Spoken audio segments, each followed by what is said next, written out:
So Professor Andrew Huberman posted a video recently and said this. I do indeed take an NR supplement every day. I take 500 milligrams of NR.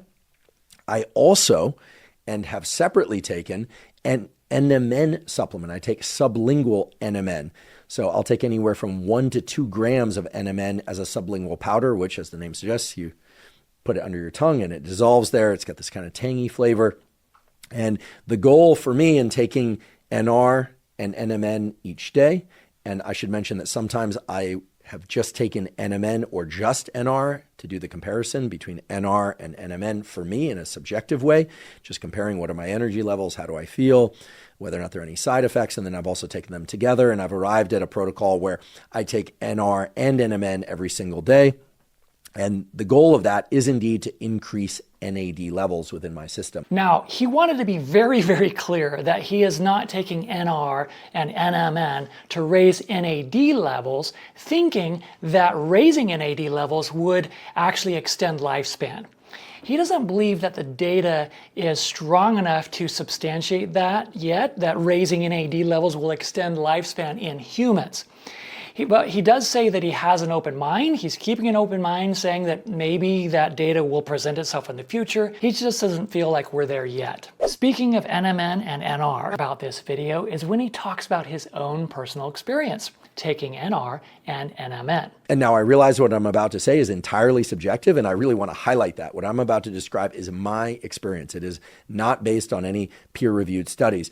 When I take NR and NMN at the dosages I talked about a little bit earlier, it gives me a lot of sustained mental and physical energy throughout the day. Now, I've always had a lot of mental and physical energy, but I'm 48 years old now, and I'm interested in doing anything that I safely can to keep those levels of energy as high as is reasonable, right? I don't want to have so much energy that I can't sit still or so much energy that I can't sleep at night. But I find that when I take NR and NMN in the morning, so typically I'll do this before my first meal, I don't really regulate how close it is to that first meal. So I'll wake up, use the bathroom, hydrate, get my sunlight, do all the things I've talked about on other podcasts.